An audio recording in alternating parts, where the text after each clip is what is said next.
আচ্ছা, এটা আশা করি বুঝতে পারছো। তোমাদের মেইন সূত্রটা ছিল এটা 4টা কেস দেখছি। তবে এখানে মনে রাখার বিষয় হচ্ছে আমার থিটাটা আমরা দেখছি সূক্ষ্মকোণ হয়, স্থূলকোণ হয়। সূক্ষ্মকোণ হলে পজিটিভ আসে টেন থিটা, স্থূলকোণ হলে টেন থিটাটা নেগেটিভ আসে। আর তোমাদের থিটা যদি 0 ডিগ্রি হয় তাহলে আমার টেন থিটা ইকুয়াল টু 0 আসে। সেখানে আমার M1 আর M2 কি মানে ঢাল দুটা সমান হয়, বা সরলরেখা দুটি কি সমান্তরাল হয়। এক কাছে তোমার বলতে পারো যে থিটা যখন 90 ডিগ্রি হয় বা সরলরেখা দুটি পরস্পর লম্ব হয় তখন টেন থিটার মান আসে অসংজ্ঞায়িত। আচ্ছা, এখন এই 4টা কেস যদি বলছে, এখন অনেকে মানে তোমাদের কোয়েশ্চেন করে যে ভাইয়া আমরা বুঝতে পারলাম যে থিটা সূক্ষ্মকোণ হয়, মানে 90 ডিগ্রি থেকে ছোটো হয়, 90 ডিগ্রি হয় বা 90 ডিগ্রি থেকে বড় হয়। সো 90 ডিগ্রি থেকে বড় এখন কতটা বড়? সো এখন দেখো, আমি যদি তোমাদের সামারি আকারে বলি তাহলে অবশ্যই মনে রাখবো থিটাটা হচ্ছে তোমাদের মানে 90 থেকে বড় হবে, স্থূলকোণ হবে, তবে 180 ডিগ্রি থেকে ছোট হবে। আর 180 ডিগ্রি থেকে কখনোই বড় হবে না, কারণ আমরা একটা জিনিস জানি যে দুইটা সরলরেখার মধ্যবর্তী কোণ কখনোই 180 ডিগ্রি থেকে বড় হতে পারে না। সর্বোচ্চ 180 ডিগ্রি হতে পারে, মানে ওটাও হতে পারে না। তবে তোমাকে যদি বলো তাহলে বলতে পারবে যে হ্যাঁ 180 ডিগ্রি পর্যন্ত হতে পারে, মানে যদি যখন কি দুইটা সরলরেখা একদম বিপরীত দিকে চলে যায় আর কি, পরস্পর বিপরীত, তখন 180 ডিগ্রি হতে পারে। কিন্তু মেইনলি হচ্ছে মানে 180 না, ওইটা হচ্ছে 100, ধরো 79.999 বা 9999 এরকম আর কি, বা ওয়ান তোমার 179.9999 এরকম সামথিং। ঠিক আছে, যেমন আমি যদি তোমাদের, কারণ ব্যাপারটা এরকম দেখো, মানে সরলরেখার দুটি সরলরেখার মধ্যবর্তী কোণ কখনোই 180 ডিগ্রি বড় হতে পারবে না। এটার কারণটা কি দেখো, যদি এখানে আমি একটু দেখাই, যেমন ধরো এই হচ্ছে দুইটা সরলরেখা, হ্যাঁ, এই একটা আর এই একটা। ঠিক আছে, এখন একটু খেয়াল করে দেখো, এটা ধরো আমার 1 নং সরলরেখা, এটা আমার 2 নং সরলরেখা। এখন কেন 180 ডিগ্রি থেকে ওদের মধ্যবর্তী কোণ বড় হতে পারে না সেটা যদি দেখো তুমি যদি মানে এখানে একটা সরলরেখা আছে, এখানে একটা সরলরেখা আছে। ঠিক আছে, এটা 1 নং সরলরেখা, এটা আমার 2 নং সরলরেখা। এখন দেখো তোমার, দেখো এই আমার এখানে দুইটা কোণ উৎপন্ন হয়েছে। একটা হচ্ছে তোমাদের এই কোণটা, ধরো এটা হচ্ছে আমার θ1, এটা যদি θ1 তাহলে এটাও θ1 হবে আর কি, এটা θ1 হবে। আর এটা যদি θ2 হয় এটাও কিন্তু আমার θ2 হবে আর কি। ঠিক আছে, সো এখানে θ1 বলো আর θ2 বলো কোনোটাই 180 ডিগ্রি থেকে বড় হবে না। কেন হবে না? কারণ দেখো এখানে আমার, দেখো এই যে সরলরেখাটা আছে, এই সরলরেখাটা কিন্তু মানে এখানে কিন্তু θ1 আর θ2 মিললে এই সরলরেখাটা হয়েছে, মানে এই সরলরেখাটা কিন্তু 180 ডিগ্রি।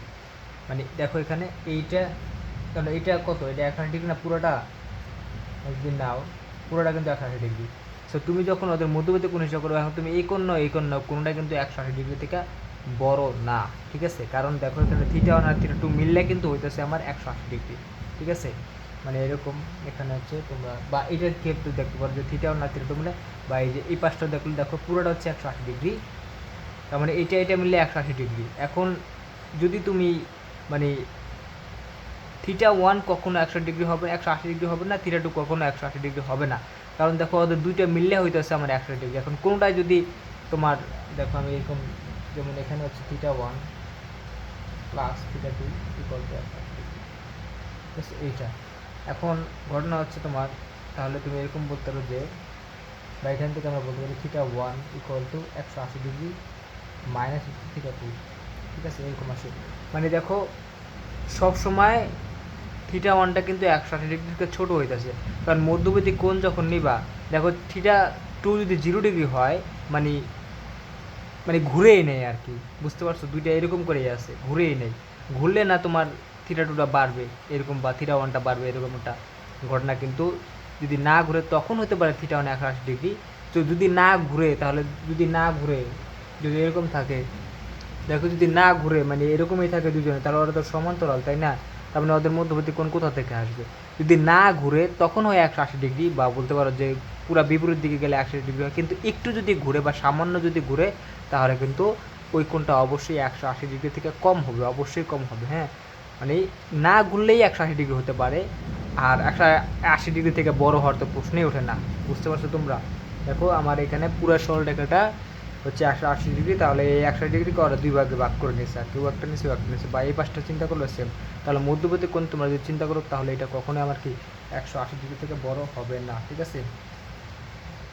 তার মানে এখান থেকে এটা বুঝতে হবে যে θ1 কখনোই 180 ডিগ্রি থেকে বড় হতে পারবে না। সেমভাবে এখানে তুমি যদি এরকম করো θ2ও ইকুয়াল টু 180 ডিগ্রি মাইনাস θ1, তার মানে θ2ও কখনো 180 ডিগ্রি থেকে বড় হতে পারবে না, ঠিক আছে। তার মানে কোনোটাই কি 180 ডিগ্রি থেকে বড় হতে পারতেছে না।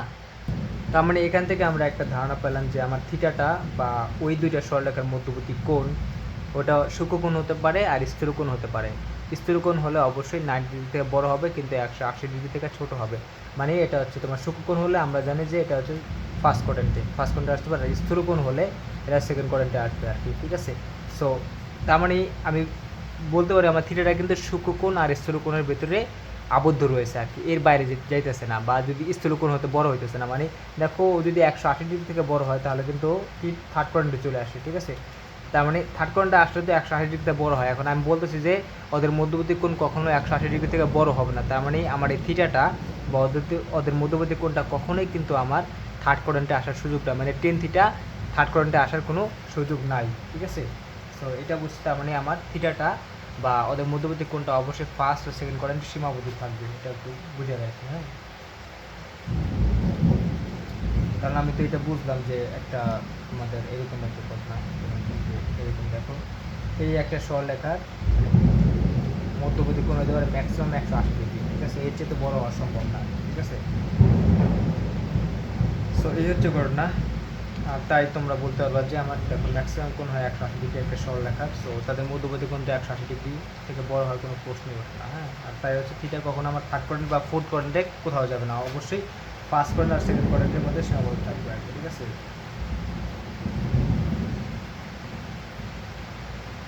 কারণ কি আমার এই যে থিটাটা দেখতেছো তোমরা, এটা কিন্তু যে কোনো কোণ না, তুমি বলতে পারবে না যে এটা হয় এরকম এরকম, এটা যে কোনো কোণ না, এটা কিন্তু আমার দুটি সরলরেখার মধ্যবর্তী কোণ। অবশ্যই এটা দুটি সরলরেখা বা M1 আর M2 এর মধ্যবর্তী কোণ আর কি, ঠিক আছে। সো কোণ হলো অবশ্যই এটা 180 ডিগ্রি থেকে ছোটো হবে, মধ্যবর্তী কোণ কখনো 180 ডিগ্রি থেকে বড় হতে পারে না, ঠিক আছে। সো মানে ও এইরকম যায়, ধরো এরকম হতে পারে, ধরো 179.99999 পর্যন্ত যাইতে পারবে আর কি, কিন্তু 180 ডিগ্রি গেলে তো আবার ধরো বিপরীত দিকে ঘুরে যাবে আর কি, ঠিক আছে। মানে দূরে যদি এরকম মিলে যায়, মানে মিলে গেলে তো ধরো 180 ডিগ্রি হয়ে গেলো আর কি, ঠিক আছে। তখন কিন্তু ওইটা মধ্যবর্তী কোণ হয় না আর কি এক হিসাবে, কারণ মধ্যবর্তী কোণ হলে তো একে অপরের সাথে ঘোরা লাগবে, বা একটু একটু একে অপরের সাথে ঘোরা লাগবে আর কি, বা একটা কোণ উৎপন্ন হবে, ঠিক আছে, কিন্তু বা একটা কোণ উৎপন্ন হবে। কিন্তু এখানে তো আমার দেখা যাচ্ছে যখন ওরা কি একদম এরকম থাকে, স্ট্রেট থাকে, তখন তো মধ্যবর্তী কোণ হয় না। তাও আমরা ধরে নিয়েছি এটা 180 হতে পারে ম্যাক্সিমাম, বা যখন আর কি দুজনের বিপরীত দিকে থাকে, ধরো ওই দিকে থাকলে ওই দিকে আর কি, বা একই দিকে থাকলে আমরা ধরে সেটা 0 ডিগ্রি হয়, ঠিক আছে। সো এটা হচ্ছে ব্যাপার, মানে মধ্যবর্তী কোণ 0 বা 180 ডিগ্রি বলতে পারো, একই দিকে হলে 0 ডিগ্রি বলি আর বিপরীত দিকে হলে 180 ডিগ্রি বলি আর কি, ঠিক আছে। আর এখানে তো ভাই কোনো অ্যারো সাইন নাই, এটা তো ভেক্টর দিয়ে দেখাইতেছে না যে আমার 180 ডিগ্রি হতে হবে বা 0 ডিগ্রি হতে হবে, এরকম কিছু না, ঠিক আছে। সো এই হচ্ছে তোমাদের ব্যাপার। বা এরপর তোমরা মানে দুটো সরলরেখা একটু নিচে নামায় দেখতে হবে, মানে এরকম দেখো, যদি এরকম হয় কেউ নিচে নামে তাহলে যদি দেখো ওদের মধ্যবর্তী কোণটা দেখো, তারপর এটার মধ্যবর্তী কোণ আর হচ্ছে তোমার এটার মধ্যবর্তী কোণ, ঠিক আছে। এটা যদি ধরো তোমার θ1, এটা হবে θ2 আর ঠিক আছে। তো দেখো এখানে θ1 θ2 কোণটা কিন্তু 180 ডিগ্রিটা বড় না, যদি এটা হয় হচ্ছে তোমার কি মানে θ2 যদি হয় এরকম, এখানে দেখো θ2 হচ্ছে তোমার 90 ডিগ্রি ছোটো, মানে θ2টা, হ্যাঁ এরকম। এখানে দেখো এটা মিলে কিন্তু θ1 প্লাস θ2 ইকুয়াল হচ্ছে আমার 180 ডিগ্রি, ঠিক আছে, 180 ডিগ্রি। এখানে দেখো θ2 আর θ1টা হচ্ছে তোমার এখানে কত 90 ডিগ্রি থেকে বড় আছে, θ1 ইজ গ্রেটার দেন 90 ডিগ্রি, ঠিক আছে। তো ও 90 থেকে ছোটো, ও 90 থেকে বড়, কিন্তু কোনোটা কিন্তু 180 ডিগ্রি থেকে বড় না বা 180 ডিগ্রি সমান না, অবশ্যই কম হতে পারবে। থিটা দুইটার মধ্যবর্তী কোণ 90 ডিগ্রি থেকে ছোটো হতে পারবে, বড় হতে পারবে, কিন্তু 180 ডিগ্রি বা তার চেয়ে বড় হতে পারবে না, এটা মনে রাখো, ঠিক আছে। তো কারণ এখানে আমরা দেখতেছি যে দুইটা সমষ্টি হচ্ছে 180 ডিগ্রি, তার মানে একটা বের করতে হলে অবশ্যই একটা থেকে একটা মাইনাস করা লাগবে, বা 180 ডিগ্রি থেকে মাইনাস করা লাগবে, ঠিক আছে। সো এই হচ্ছে ব্যাপার। তার মানে এখানে বুঝতে পারলাম, দেখো আমার কাহিনিটা কিন্তু আমরা যখন কোয়ার্ডেন্ট দিয়ে আঁকি তখন দেখি এইরকম, তারপরে তোমার এইরকম, মানে এই ফার্স্ট কোয়ার্ডেন্টে এখানে আসছে তোমার মানে সরলরেখাগুলো যে কোনো কোয়ার্ডেন্টে যাইতেছে। দেখো এটা সরলরেখা দুইটা ফার্স্ট কোয়ার্ডেন্টে আসছে, তারপর এরকম হইতে পারে, আমরা দেখছি যে এরকম, তারপরে এরকম, তারপর এই দেখো সরলরেখাটা থার্ড কোয়ার্ডেন্টে আসতেছে, বা আরও এরকম বিভিন্ন রকম ছবি দেখছি আমরা, ঠিক আছে, বা এরকম হতে পারে বা এরকম হতে পারে। দেখো সরলরেখাটা ফোর্থ কোয়ার্ডেন্টে আসছে, মানে সরলরেখা কিন্তু আমার বিভিন্ন কোয়ার্ডেন্টে যাইতেছে, কিন্তু যে থিটাটা আছে এই থিটাটা কিন্তু ফার্স্ট আর সেকেন্ড কোয়ার্ডেন্টে সীমাবদ্ধ থাকবে, কারণ থিটাটা হচ্ছে আমার মানে 0 ডিগ্রি থেকে 90 ডিগ্রির মধ্যে সীমাবদ্ধ আর কি, ঠিক আছে। 0 ডিগ্রি হতে পারবে, 0 ডিগ্রি থেকে 180 ডিগ্রি পর্যন্ত সীমাবদ্ধ। 180 ডিগ্রি বড় কখনো হতে পারবে না, 180 ডিগ্রি বা তার চেয়ে ছোটো হবে আর কি। 180 ডিগ্রি হলে তো তোমার ওখানে সমান্তরালে হয়ে যেতেছে আর কি, ঘুরেই নেই, বা 0 ডিগ্রি হলে ঘুরেই নেই, কিন্তু এটা তো আমার বলতে পারো যে কখনো 180 ডিগ্রি বা তার চেয়ে বড় হবে না আর কি, ঠিক আছে। 180 ডিগ্রি হতে পারবে, হলে ওটা একটা ভিন্ন কেস আর কি, বা সমান্তরাল হয়ে যায় ওরা, বা ওটাকে আমরা 0 ডিগ্রি বলি ম্যাথের ভাষায়। কিন্তু এখানে হচ্ছে 180 ডিগ্রি থেকে কখনোই আমার কি বড় হইতে পারতেছে না আর কি, ঠিক আছে। এই হচ্ছে ব্যাপার।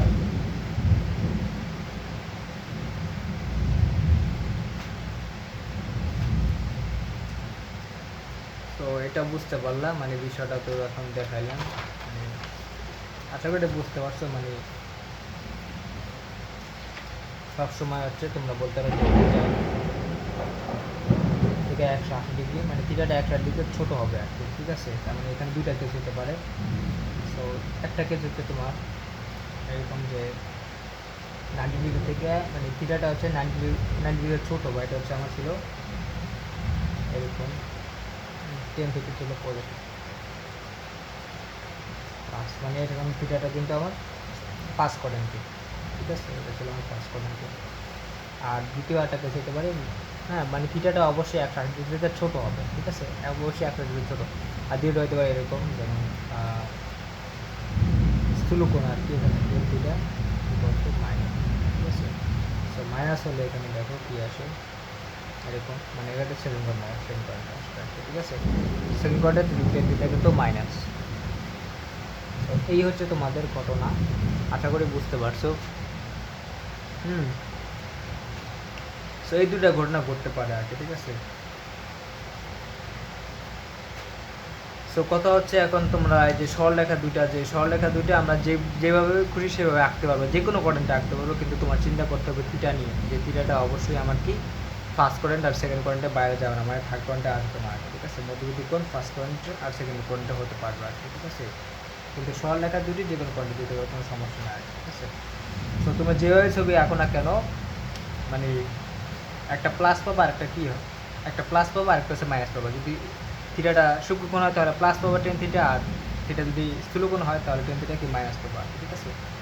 সো এরকম তোমরা মোট 4টা কোয়াড্রেন্ট আছে এখানে, 4টা কোয়াড্রেন্টের জন্য আমরা কিন্তু টোটাল 8টা ছবি এখানে আঁকতে পারি, ঠিক আছে। এই কোয়াড্রেন্টের জন্য দেখাইছি তোমাদের, এই কোয়াড্রেন্টের জন্য আঁকতে পারবা, এই কোয়াড্রেন্টের জন্য আঁকতে পারবা, এই কোয়াড্রেন্টের জন্য আঁকতে পারবা, কোনো সমস্যা না আছে, ঠিক আছে। ফার্স্ট সেকেন্ড থার্ড ফোর্থ কোয়াড্রেন্টে 4টা, মানে টোটাল ওইখানে হচ্ছে আমরা যে দেখাইলাম 4টা কোণের জন্য হচ্ছে 4টা ছবি আঁকবা, মানে একবার হচ্ছে তোমার θ1 আর θ1কে স্থূলকোণ ধরবা, আরেকবার হচ্ছে তোমরা সূক্ষ্মকোণ ধরবা, আবার কি একসাথে দুইটাকে সূক্ষ্মকোণ ধরবা, θ1 আর θ2, ঠিক আছে।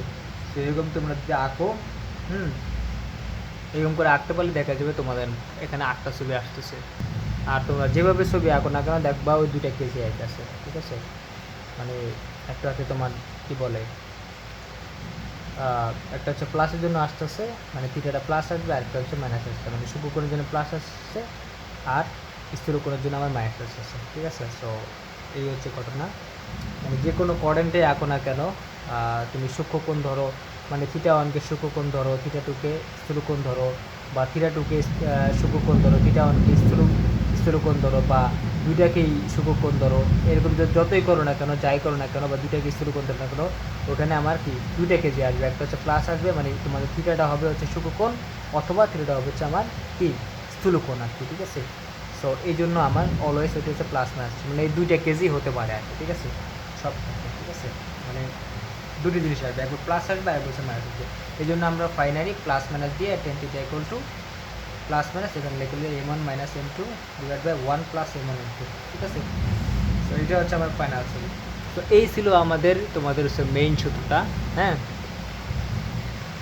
সো মেইন সূত্রটা যদি বুঝে যাও, এখন আমি তোমাদের এটা একটু বুঝাই দিলাম, মানে মোটামুটি একটু বুঝে দিলাম। এখন আমরা কিছু ভিন্ন জিনিস দেখব, দেখার পরে আবার মেইন সূত্রতে ব্যাক করবো আর কি। মানে মেইন কথা হচ্ছে এই মেইন সূত্রের থেকেই কিছু জিনিস আসছে, ঠিক আছে। ওই যে আমি লাস্টে 3 নাম্বার আর 4 নাম্বার কেসটা তোমাদের বললাম, যে এখানে এই যে হয়ে গেল,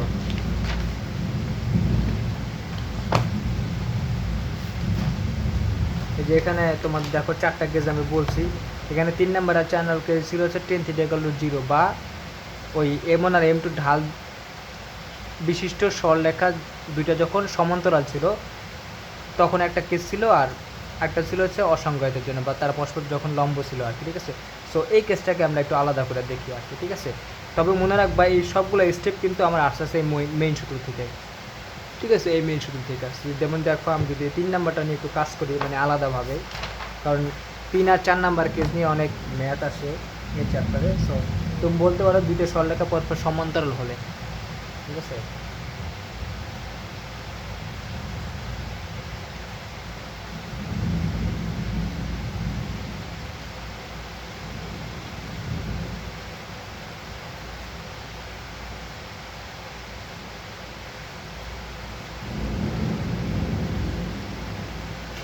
সো আমরা বেসিক জিনিসটা জানি যে তাদের ঢালদ্বয় সমান হবে। এখন আরও কিছু জিনিস দেখি, যে নয়েজ হচ্ছে বাইরে, বৃষ্টির, মানে এই চ্যাপ্টারটা মেইনলি হচ্ছে তোমাদের কি বলে ওই 3 আর 4 নাম্বার কেস দিয়ে, মানে দুটি সরলরেখা পরস্পর সমান্তরাল হলে আর দুটি সরলরেখা পরস্পর লম্ব হলে আর কি, ঠিক আছে।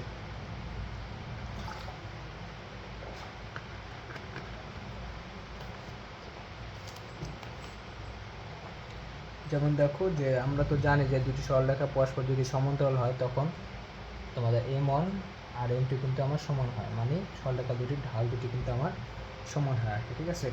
সো এখন দেখো ধরো আমার এখানে দুইটা সরলরেখা দেওয়া আছে, মানে এরকম একটা অবস্থা। ধরো কি বলে,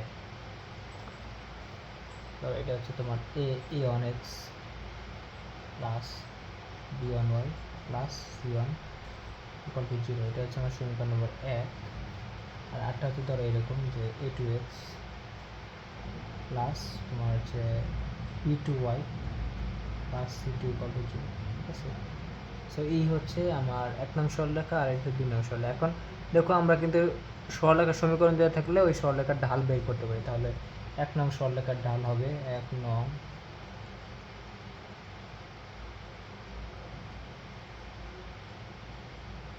সরলরেখার ঢাল কি আসে দেখো, m1 = আমার কি আসবে দেখো এরকম যে মাইনাসের মানে x এর সহগ ডিভাইড বাই y এর সহগ, মানে a1/b1 এরকম a1/b1। আর 2 নং সরলরেখার ঢাল, 2 নং সরলরেখার ঢাল m2 = তোমাদের মাইনাসের a2/b2, ঠিক আছে, মাইনাসের a2/b2। সো এখন দেখো আমরা শর্ত অনুসারে জানি যে দুটি সরলরেখা যদি সমান্তরাল হয় তাহলে কি হয়, তাদের ঢাল দুটি সমান হয়। তাহলে সরলরেখা, সুতরাং সরলরেখা দুটি পরস্পর সমান্তরাল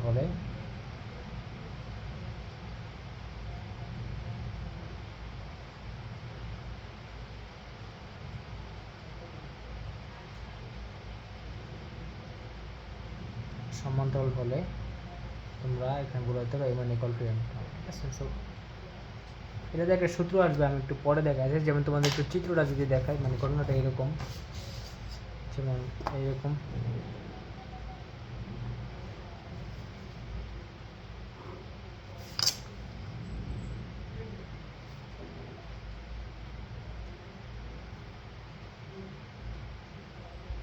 ঠিক আছে। সো বিষয়টা ধরো এটা হচ্ছে আমার একটা সরলরেখা, এটা ধরো আমার 1 নং সরলরেখা, এটার সমীকরণ হচ্ছে এটা a1x plus b1y plus c1 = 0, ঠিক আছে। এটা হচ্ছে আমার 1 নং সরলরেখা ছিল। এটা হচ্ছে আমার ধরো θ1 কোণ উৎপন্ন করছে, θ1। সো এটার ঢালটা আমি জানি, মানে m1 = tan θ1। আর এখানে ধরো একটা সরলরেখা আছে, এটা সমান্তরাল, এটা হচ্ছে θ2 কোণ উৎপন্ন করছে, আর এটা সমীকরণ হচ্ছে আমার a2x plus b2y plus c2 equal to 0, ঠিক আছে। এটা হচ্ছে আমার 2 নং সমীকরণ। সো এখন দেখো এটা ঢাল কি m2,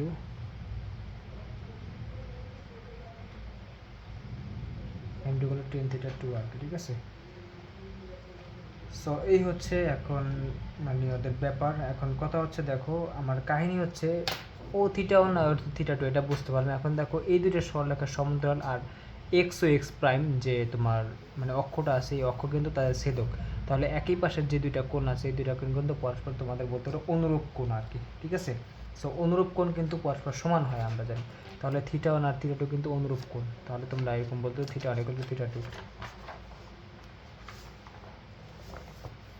সো বিষয়টা এরকম দেখো, তাহলে বলতে পারবা যে শর্ত মতে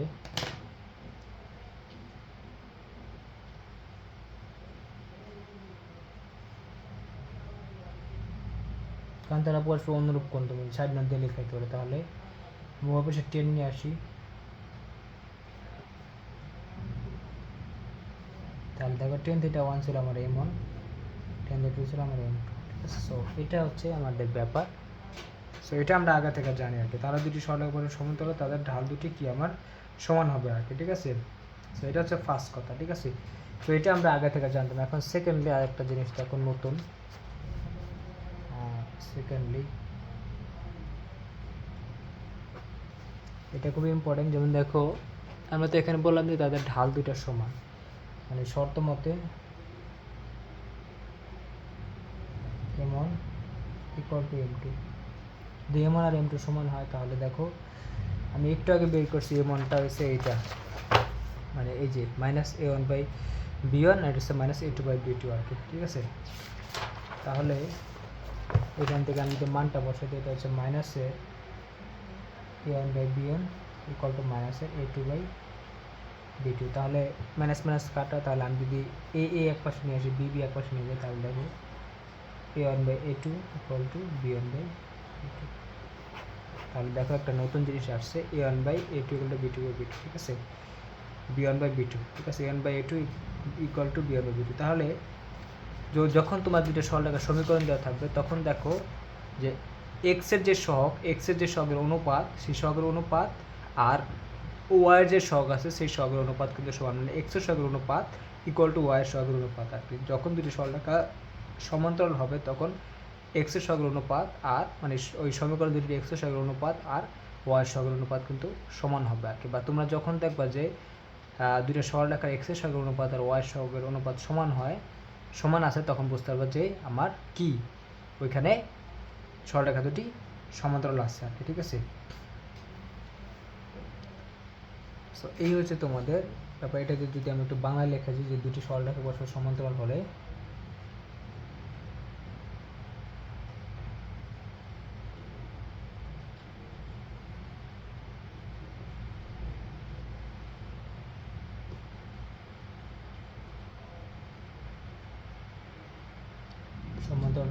তোমরা বলতে পারো যে এক্স এর সহগের অনুপাত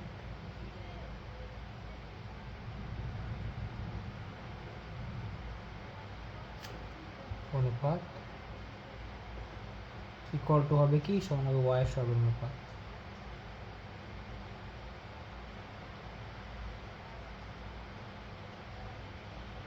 ঠিক আছে।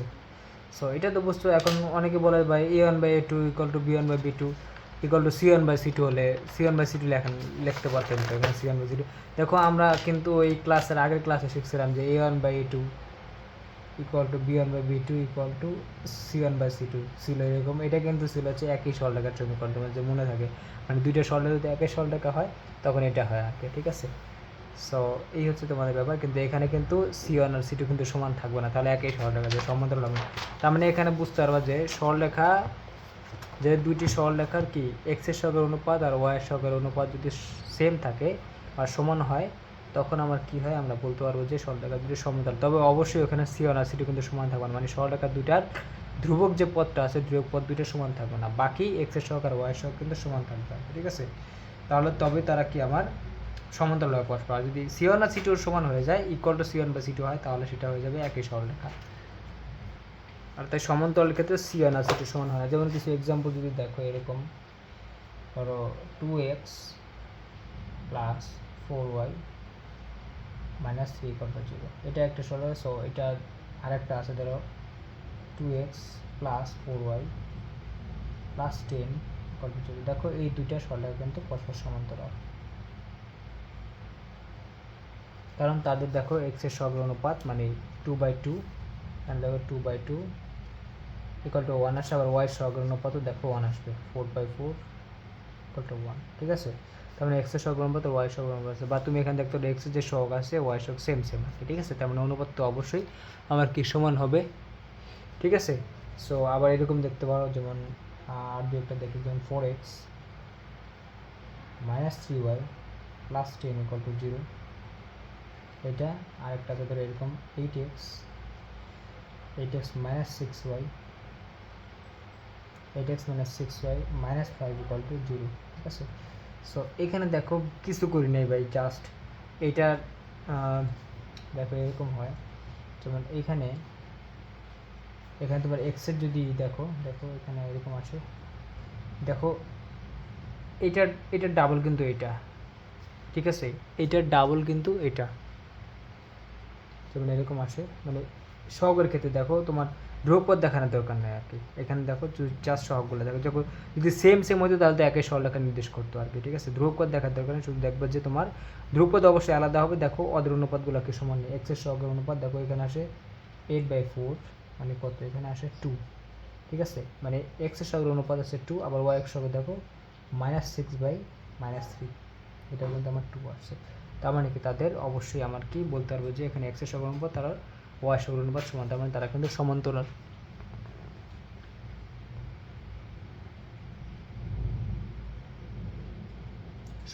ঠিক আছে, বুঝতে পারছো? সো এই হচ্ছে তোমাদের ব্যাপার। এখন কথা হচ্ছে, দেখো এখানে একটা জিনিস হচ্ছে, ওরা বলছে যে সহগের অনুপাত সমান। দেখো এখানে হচ্ছে আমার এরকম হচ্ছে যে আমরা দেখছি 2/2 = 1 আসছে, আর হচ্ছে 4/4 = 1 আসছে, সো 1 = 1। আবার এখানে কিন্তু 2 = 2। ঠিক আছে, মানে অনুপাতটার যে মানটা আছে এটা কিন্তু দুই জায়গায় সমান। এখন একটা কথা হচ্ছে, দেখো ওরা বলছে যে এক্স এর সহগের অনুপাত আর ওয়াই এর সহগের অনুপাত সমান হবে, কিন্তু অনুপাতটা কত হবে সেটা কিন্তু স্পেসিফিকভাবে বলে দেয় না। অনুপাতটা কি 1 হবে বা 2, দেখো কত মান হইতেছে, এখানে 1 হইতেছে, এখানে 2 হচ্ছে, বা কখনো আবার 3 হবে, কখনো 4 হবে, এরকম হবে আর কি। ঠিক আছে, তবে ওই মানে নির্দিষ্ট করে ও বলে নাই যে আমার অনুপাতটা কত হবে আর কি। ও বলছে অনুপাত সমান হবে, কিন্তু সেটা কত সেটা ও বলে নাই আর কি। তাহলে আমরা মানে এরকম হতে পারে, মানে a1/a2 = b1/b2 = 1 হতে পারে, বা এরকম হতে পারে a1/a2 = b1/b2 = 2 হতে পারে, এরকম হতে পারে। যে দেখো অনুপাতগুলোর বিভিন্ন মান আসছে, ও নির্দিষ্ট করে কখনো বলে না যে অনুপাতটা কত। বলছে অনুপাতের মান কত এটা বলে না, বলছে অনুপাতের মানে অনুপাতটা সমান হবে আর কি। ঠিক আছে, সো এরকম অনুপাত যা কিছু হতে পারে আর কি। ঠিক আছে, তো অনুপাত তবে মানে জাস্ট অনুপাতটা সেম থাকবে, যদি ওর যদি বেলা 2 হয় ওর বেলা 2 হবে, যদি ওর বেলা 1 হয় ওর বেলা 1 হবে আর কি। ঠিক আছে, সো কিন্তু তোমার মানে এই সমানের এই মানটা কত এটাও নির্দিষ্ট করে বলে নাই, কারণ আমরা এখানে 1 আসতেছে, 2 আসছে, 3 আসতেছে, এরকম। ঠিক আছে, সো এই হচ্ছে ব্যাপার। এখন দেখো, সো এটা তোমরা বুঝতে পারছো। তার মানে আমরা এখানে দেখতে পাইলাম যে দেখো এখানে 2 আসছে, দেখো আমি যদি এটাকে 1ও বানাতে পারবো। কীভাবে বানাতে পারবো, আমরা যদি একটা কাজ করে এই 1 নং সমীকরণকে 2 দ্বারা গুণ করে দিই, যদি 2 দ্বারা গুণ করে দিই তাহলে কিন্তু আমরা দেখবো যে এখানে 1 = 1 আসতেছে, 1 = মানে হচ্ছে অনুপাত 1 আসবে, 1 আসবে, এরকম। ঠিক আছে, সো এই হচ্ছে ব্যাপার, শুধু ধ্রুবপদটা আলাদা থাকতেছে আর কি। ঠিক আছে, সো এই হচ্ছে তোমাদের ব্যাপার, মানে তুমি গুণ বা ভাগ যা কিছু করতে পারবা, করে দেখাতে পারবা যে হ্যাঁ অনুপাতটা 1 আসতেছে বা 2 আসতেছে। এখন দেখো, তার মানে আমি কিন্তু এটা শিওর যে ওইখানে আমি মানে অনুপাতটা কিন্তু 1 বানাতে পারবো, কোনো সমস্যা নাই। কারণ এখানে দেখো ওরা 2 দ্বারা গুণ করলে কিন্তু এরকম আসবে, মানে 8x - 6y প্লাস হচ্ছে 20 চলে আসবে আর কি। ঠিক আছে, +20 = 0। তখন যদি তুমি এক্সের সহগের ওয়াই সহগ, তখন কিন্তু 1 আসবে। তার মানে আমি কিন্তু 1 বানাইতে পারি আর কি, মানে অনুপাতের মানটা কিন্তু 1 বানাতে পারি আর কি। এটা নিয়ে আমার কোনো সমস্যা নাই আর কি। ঠিক আছে, সো এই ধারণা থেকে আমি একটা জিনিস বের করে দেখো, যদি এরকম হয় আমরা ধরে নিই যে, কারণ আমি তো 1 বানাইতে পারি অনুপাতটা, ঠিক আছে, বা অনুপাতের মানটা 1 বানাইতে। সো আমি এই জন্য ধরে নিলাম, ধরো let a1/a2 equal to b1/b2 equal to 1, ঠিক আছে। কারণ আমি এটা 1 বানাইতে পারবো আমি, কারণ এটা আমি বলছি এটাকে 2 দ্বারা গুণ করলে কিন্তু অনুপাতটা 1 চলে আসে। আবার কোনোটার জায়গায় 3 দ্বারা গুণ করলে দেখবা যে অনুপাতটা, মানে কোনো একটার থেকে আরেকটা 3 গুণ আছে ধরো সহগের ক্ষেত্রে, সো ওইটাকে 3 দ্বারা কি আমি যদি ভাগ করে দিই বা গুণ করি তখন কিন্তু 1 আসে, সমস্যা নাই। তো যদি এরকম হয় তাহলে দেখো এটাকে আমি কি লিখতে পারি, যদি 1 হয় তাহলে এরকম লিখতে পারি, যেমন মানে এটাকে আলাদা করে দাও, আবার এটাকে আলাদা করে দাও, তাহলে এরকম লিখতে পারি। সুতরাং a1/a2 ইকুয়াল টু 1, তাহলে a1 ইকুয়াল টু a2 লিখতে পারি, a1/a2 লিখতে পারি। আবার কি b1/b2 ইকুয়াল টু 1 লিখলে b1 ইকুয়াল টু b2 লিখতে পারি, ঠিক আছে। সো এই হচ্ছে তোমাদের ঘটনা আর কি, ঠিক আছে। সো দেখো এখানে যদি এরকম হয়, তারপরে এখানে আমরা বুঝতে পারলাম যে অবশ্যই আমার কি, যে দুইটা সমীকরণের এক্সের সহগের যে এক্সের যে সহগ থাকবে, এই অক্ষের সহগটা সেম থাকবে আর ওয়াইয়ের সহগটা কি আমার সেম থাকবে আর কি, তাহলে তারা পরস্পর সমান্তরাল হবে। বুঝতে পারছো? যেমন দেখো, মানে এক্সের সহগটা যা থাকবে ওয়াইয়ের সহগটা, এক্সের সহগ যা থাকবে 1 নং সমীকরণে 2 নং সমীকরণে এক্সের সহগ তাই থাকবে। আবার 1 নং সমীকরণে ওয়াইয়ের সহগ যা থাকবে 2 নং সমীকরণে ওয়াইয়ের সহগ কিন্তু তাই থাকবে, মানে b1 equal to b2। So এই জিনিসটা যদি আমি একটু দেখাই, যেমন দেখো ধরো এখানে দুইটা সরলরেখা আছে, এই একটা সরলরেখা ধরো, এই একটা সরলরেখা, আর এই একটা সরলরেখা, ঠিক আছে। এটাকে আমি বললাম 1 নং সরলরেখা, এটাকে বললাম আমি 2 নং সরলরেখা, ঠিক আছে। সো এটা আমার কোনো সমস্যা নেই। এখন আমি যদি বলি যে এই 1 নং সরলরেখার সমীকরণ হচ্ছে এটা ax plus by plus c equal to 0, এটা হচ্ছে আমার 1 নং সরলরেখা। তাহলে 2 নং সরলরেখার সমীকরণ কী হবে? দেখো আমি বলে দিলাম 1 আর 2 হচ্ছে সমান্তরাল, তাহলে 2 নং সরলরেখার সমীকরণ কি হবে, ঠিক আছে, বা 1 নং এর সমান্তরাল যে সরলরেখা এটা সমীকরণ কি হবে, ঠিক আছে। তাহলে দেখো এখানে আমি তো এখান থেকে একটা জিনিস বের করছি যে সমান্তরালের ক্ষেত্রে এক্সের সহগ আর ওয়াই সহগটা সেম হবে, এক্সের সহগ আর এক্সের সহগ সেম হবে, ওয়াই সহগ আর ওয়াই সহগ সেম হবে। তাহলে দেখো এখানে আমার এক্সের সহগ ছিল কত ax, তাহলে এটাও কি আমার axই হবে। আর ওয়াই সহগ কি ছিল by, এটাও কিন্তু b, মানে ওয়াই সহগ ছিল b ছিল, এক্সের সহগ ছিল a, ওয়াই সহগ ছিল হচ্ছে b, সহগ বলতে চিহ্ন সহ বোঝায় অবশ্যই। এক্সের সহগ ছিল a, ওয়াই সহগ ছিল আমার b, তাহলে আমার এটা হবে কি, আমার এটাও কিন্তু আমার b হবে, মানে ওয়াই সহগটা আমার b হবে, তাহলে b ওয়াই দিলাম। এখন তার মানে বুঝতে পারছো তো, এটা a1 হলে এটা কিন্তু আমার কি, এটা a1 হলে এটা a1 হবে, এটা b1 হলে এটা b1 হবে আর কি, ঠিক আছে। মানে সহগ তো সমান থাকবে আর কি, এক্সের যে সহগ থাকবে এই এক্সের সেম সহগ থাকবে, এই ওয়াইয়ের যে সহগ থাকবে এই ওয়াইয়ের সেম সহগ থাকবে, কারণ আমরা দেখছি a1 equal to a2, b1 equal to b2 আর কি, ঠিক আছে। সো সেম থাকবে, শুধুমাত্র সিটা বদলে দেবো। দেখো সিটা কিন্তু সমান ছিল না, কারণ সি যদি সেম হয়ে যায় তাহলে তো এটা একই সরলরেখা যাবে, তাহলে সিটাকে আমি দিলাম প্লাস কে, আরেকটা দিলাম যেমন প্লাস কে, ঠিক আছে, মানে সিটাকে চেঞ্জ করে দিলাম। তার মানে এই একটা সরলরেখার সমান্তরাল সরলরেখার সমীকরণ হচ্ছে এইটা, এই 2 নং। বুঝতে পারো? তার মানে এইখান থেকে একটা আইডিয়া পেলাম যে কোনো একটা সরলরেখার সমীকরণ যদি আমাকে দেওয়া থাকে আর যদি বলে যে এটা সমান্তরাল সরলরেখার সমীকরণ বের করে, তাহলে এক চান্সে আমি কিন্তু ওরা সমান্তরাল সরলরেখার সমীকরণ বের করে ফেলতে পারি এরকম। মানে এক্সের যে সহগ আছে সেমভাবে দ্বিতীয় সরলরেখার ক্ষেত্রে এক্সের সহগটা সেম নেব, ওয়াইয়ের সহগটা সেমভাবে এখানে ওয়াইয়ের সহগ নেব, শুধুমাত্র ধ্রুবকপত্র চেঞ্জ করে দেবো আর কি, ঠিক আছে। সো এই হচ্ছে তোমাদের ঘটনা। তাহলে তুমি বলে দিতে পারবা যে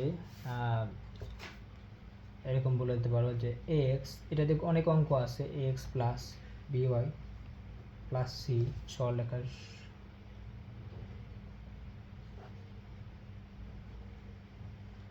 সমান্তরাল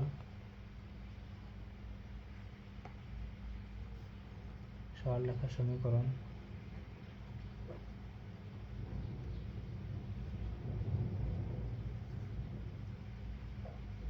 হবে কি, দেখো আমার এরকম, মানে axটা এইটা এ রাখবো প্লাস by প্লাস কে, দেখতে পাচ্ছ, মানে এক্স এর সহগ সেম রাখছি, ওয়াই সহগ সেম রাখছি, শুধুমাত্র কেটা ধ্রুবকপত্র চেঞ্জ করে দিচ্ছে। এই হচ্ছে আমার এটার জন্য জেনারেল সূত্র আর কি, ঠিক আছে। সো এই হচ্ছে ঘটনা। সো এটা যদি বুঝে যাও, যেমন এখন যেমন কটা এক্সাম্পল যদি দেখো, ধরো এরকম দেওয়া আছে, ধরো একটা সরলরেখার সমীকরণ দিচ্ছে এরকম, বলো 2x + 3y -1 = 0। এটা বলছে, এটা এখন আসলে বলছে এটা সমান্তরাল সরলরেখার সমীকরণ বের করো। তাহলে তুমি 100 যোগে বের করে ফেলতে পারো। এটা সমান্তরাল রেখাতে এরকম হবে, যেমন 2x জায়গায় 2x থাকবে, মানে x এর স্টার্ট সেম থাকবে +3y, ঠিক আছে, 3y, কারণ সেম y সহ সেম লাগবে, +k = 0, ঠিক আছে, k = 0। বা যদি এরকম বলে যে 5x - 7y + 10 = 0 দেওয়া আছে এরকম। সো এটা সমান্তরাল সরলরেখার সমীকরণ কী হবে, ধরো এরকম, মানে এরকম হবে। ধরো এটা হচ্ছে 5x ধরো এটা 5x হবে, -7y হবে, আর +k = 0 আর কি, ঠিক আছে। দেখো সেম রাখছি আর কি, হ্যাঁ, সবটা সেম রাখছি, বুঝতে পারছো?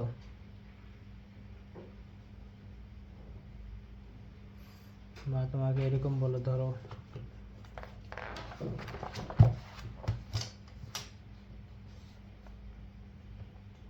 এরকম বলো যে 7x - 2y = 0, বলো এটা সমান্তরাল সরলরেখার সমীকরণ নির্ণয় করো। সো সেটার ক্ষেত্রে সেম হবে, 7x - 2y হবে, +k = 0, ঠিক আছে। দেখো এটা কিন্তু আমার মূলবিন্দুগামী সরলরেখা, কারণ এখানে ধ্রুবপদ নাই, মূলবিন্দুগামী সরলরেখার সমীকরণ এখানে, এটা কিন্তু ধ্রুবপদ নাই, ঠিক আছে। সো এখন অনেকে মনে করে ভাই আপনি সবসময় এখন প্লাস কে লিখতেছেন কেন, এখানে আমার এখানে ছিল মাইনাস, এখানে ছিল প্লাস, সবসময় প্লাস কে লিখতে। আসলে ভাই কে নিয়ে এত ঝামেলা করো না, কারণ কে এর মান আমার তিনটাই হতে পারে। দেখো কে এর মান প্লাস মানে দুটোই হতে পারে, কোনো সমস্যা নেই। কে এর মান আমার 0 হতে পারে, প্লাস হতে পারে, মাইনাস হতে পারে, কোনো সমস্যা নেই। তুমি এখানে মাইনাস কে লিখলেও কোনো সমস্যা নেই, ঠিক আছে। কে এর মান যা খুশি তা হতে পারে, কোনো সমস্যা নেই। প্লাস হতে পারে, প্লাস মাইনাস হতে পারে, বা 0 হতে পারে, কোনো সমস্যা নেই। প্লাস মানে দুটোই হতে পারে, ঠিক আছে। সো এই হচ্ছে ব্যাপার। সেমভাবে তোমার যদি আমরা জানতাম, যেমন ধরো y অক্ষ সমান্তরাল জানতাম এরকম যে y অক্ষ সমান্তরাল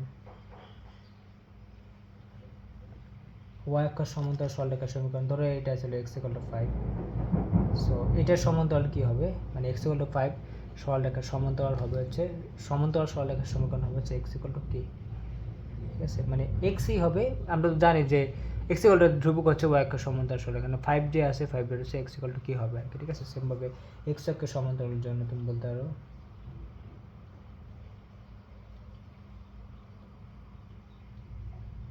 সমান্তরাল সরলরেখা, y = একটা ধ্রুবক, y = 2 দেওয়া আছে। সো y = 2 সরলরেখার সমান্তরাল সরলরেখার সমীকরণ হবে y = k, ঠিক আছে। সো এই হচ্ছে ব্যাপার, হ্যাঁ, বুঝতে পারতেছো? যেমন এই বিষয়টা যদি একটু ছবিতে দেখায়, যেমন এরকম ধরো, আমরা তো জানি যে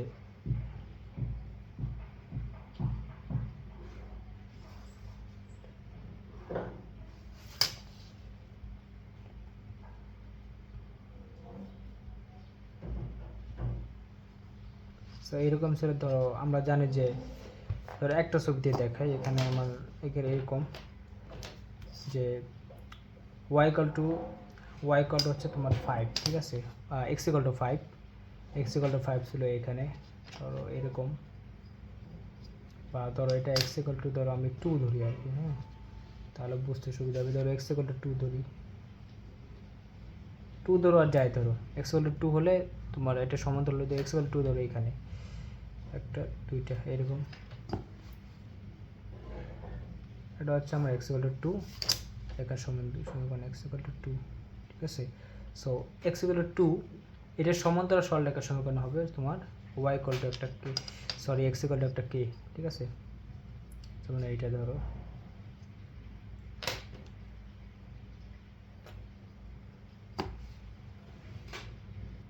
এখানে ধরো, হ্যাঁ, লালটা দিয়ে দেখে, ধরো এটা আর কি, এটা হচ্ছে আমার x = k।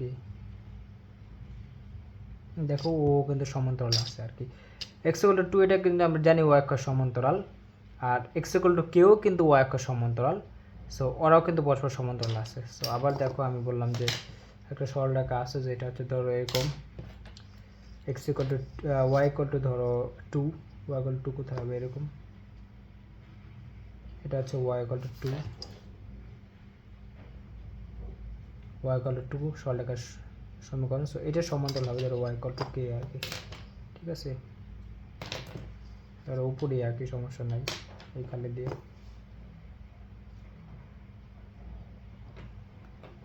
এটার সঙ্গে ধরো ওয়াই ইকুয়াল টু কে, ঠিক আছে।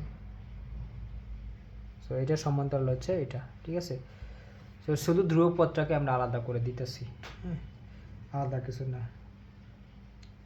সো তুমি এখানে বলে দিতে পারো যে এক্স ইকুয়াল টু কে, যেমন এখানে আমি আগে বলেছি যে এক্স ইকুয়াল টু 2 হচ্ছে তোমার ওয়াই অক্ষের সমান্তরাল সরলরেখা, ঠিক আছে, সমান্তরাল সরলরেখা। আর তোমার বলতে পারবো যে আর হচ্ছে এক্স ইকুয়াল টু 2 এর তোমার সমান্তরাল সরলরেখার সমীকরণ হবে হচ্ছে এক্স ইকুয়াল টু কে, ঠিক আছে,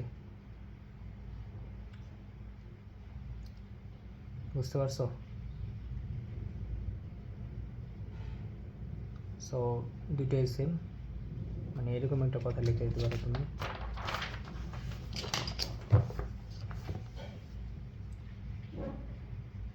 এক্স ইকুয়াল টু 2 ওয়াই অক্ষের সমান্তরাল রেখা, আমরা জানি এটা হচ্ছে সমান্তরাল ওয়াই অক্ষের সমান্তরাল রেখা। আর বলতে পারবা যে এক্স ইকুয়াল টু 2 এর সমান্তরাল রেখা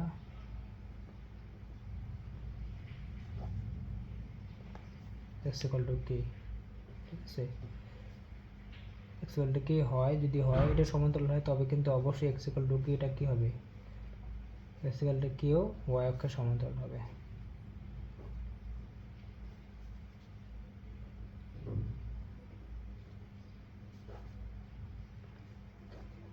এইভাবে মানে ও যদি এক্স অক্ষ, ও যদি ওয়াই অক্ষের সমান্তরাল হয়, আর ওর সমান্তরাল যদি এক্স ইকুয়াল টু কে হয়, তাহলে অবশ্যই এক্স ইকুয়াল টু কে এটা আমাকে ওয়াই অক্ষের সমান্তরাল হবে, এই আর কি, ঠিক আছে। সো এটা হচ্ছে ব্যাপার। এখন বা তোমরা এরকম আরও কিছু দেখতে পারো, যেমন আমাদের মূলবিন্দুগামী সরলরেখার সমীকরণ ছিল এরকম। তো এটা ছিল আমার 1 নাম্বার, এটা 2 নাম্বার, তো এটা ছিল 1 নাম্বার আর কি মেইনটা, তারপর এটা ছিল আমার 2 নাম্বার, ঠিক আছে। বা তোমরা 3 নাম্বার আগে দেখতে পারো এরকম, যেমন মূলবিন্দুগামী সরলরেখার সমীকরণ ছিল এরকম। যেমন আমরা আরও কিছু সূত্র জানতাম মূলবিন্দুগামী, একটু পরে দেখা যায়, যেমন ঢাল আর ওয়াই অক্ষ কর্তৃত্বাংশ দেখতাম, যে তোমাদের এরকম মনে থাকে। সবগুলোর জন্য আমরা সমান্তরাল সরলরেখার সমীকরণ বের করতে পারবো, কোনো সমস্যা নাই, ঠিক আছে। যেমন ধরো এরকম এই আমার ছিল একটা, আর সরলরেখা এটা হচ্ছে তোমার থিটা কোণ উৎপন্ন করছে, এটা ঢাল হচ্ছে এম ইকুয়াল টু ছিল tan থিটা, এটা আমরা জানি। আর এটা সমীকরণ ছিল এরকম, যদি ওয়াই কর্তৃত্বাংশ হচ্ছে তোমার সি, ঠিক আছে, প্লাস সি, তাহলে এখানে ছিল y equal to m x plus c, আমরা এটা জানি, ঠিক আছে। সো এটা সমান্তরাল সরলরেখা ধরো এটা, তাহলে এটা এই সরলরেখার সমীকরণ কী হবে দেখো, এটা সব কিছু সেম থাকবে। তাহলে এরকম এটা হবে ওয়াই ইকুয়াল টু, তোমরা বলতে পারো যে এম এক্স প্লাস কে, আমি শুধু ধ্রুবপত্র চেঞ্জ করে দিচ্ছি আর কি, ঠিক আছে। সো এটা সমান্তরাল সরলরেখার সমীকরণ হবে এটা, ঠিক আছে, বুঝতে পারছো? সেমভাবে এরকম যদি দেখো, যেমন ধরো এটা 4 নাম্বার আরেকটা দেখি, এরকম ধরো আমরা সেতুক আকৃতি দেখছিলাম, তোমার যদি মনে থাকে,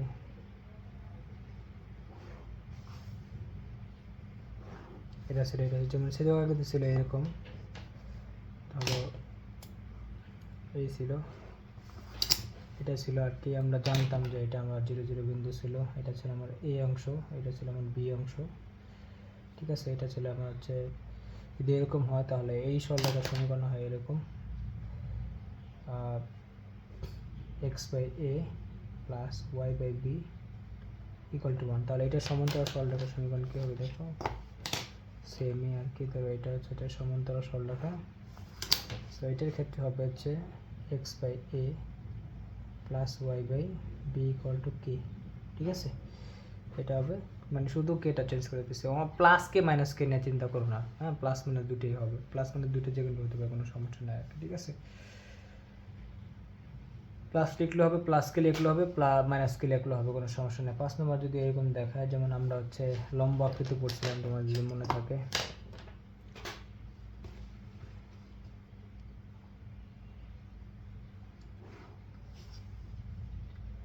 যেমন এরকম ছিল, এটা 0 0 বিন্দু। ঠিক আছে, সো তবে এরকম ছিল আমার সরলরেখা ছিল এরকম, এটা সরলরেখা ছিল, এটা তোমার বলতে পারো যে এটা মূল বিন্দু থেকে সরলরেখার লম্ব দূরত্ব ছিল হচ্ছে এইটা, এটাকে আমি বলছিলাম পি, আর এটা হচ্ছে এক্স অক্ষের ধনাত্মক দিকের সাথে লম্বটা হচ্ছে তোমার বলতে পারো যে থিটা বা আলফা কোণ উৎপন্ন করছে। ঠিক আছে, তাহলে এই সরলরেখার সমীকরণ ছিল এরকম, যেমন x cos alpha plus y sine alpha equal to p. তাহলে এটা সমান্তরাল সরলরেখার সমীকরণ হবে। সমান্তরালটা সহজেই, এটা সমান্তরাল সরলরেখার সমীকরণ হবে এরকম যে x cos alpha plus y sine alpha equal to k. ঠিক আছে, এরকম। সো এরকম তুমি বিভিন্ন সরলরেখার সমীকরণের জন্য দেখাইতে পারবে ওটা সমান্তরাল সরলরেখার সমীকরণ কী হবে, জাস্ট কেটা চেঞ্জ করছে আর কিছু, কে প্লাস মাইনাস নিয়ে চিন্তা করো না, দুটোই লিখতে পারবা। এটা গেল। তাহলে আমরা বুঝতে পারলাম যে একটা সরলরেখার যদি কোনো সরলরেখার সমীকরণ দেওয়া থাকে, তাহলে সেটা যে কোনো সমীকরণে দেওয়া থাকুক না কেন, আমরা সেটা সমান্তরাল সরলরেখার সমীকরণ কিন্তু বের করতে পারবো আর কি। ঠিক আছে, তো এটা যদি বুঝছো, এখন আরেকটা জিনিস তোমাদের একটু দেখাই নি, যেমন আমরা মানে মেইন ছবিটা যদি দেখি, এটা আসলে ওই মেইন ছবি থেকেই আসবে আর কি, বা আমরা এই যে মেইন সূত্রটা আছে, এই যে মেইন সূত্রটা ছিল তোমাদের, মানে এই সূত্রটা আর কি, বা যে এই যে সূত্রটা ছিল, এই সূত্রটা থেকে সবগুলো আসবে আর কি। সো এই সূত্রটা নিয়ে এখানে কিন্তু আমরা দেখো দুইটা কোণকেই কিন্তু আমরা থিটা দিয়ে প্রকাশ করছি, এখানে থিটা ধরছি, মানে সূক্ষ্ম কোণটাকে থিটা ধরছি, স্থূল কোণটাকে আমরা থিটা ধরছি আর কি। ঠিক আছে, থিটা ধরে কাজ করছি।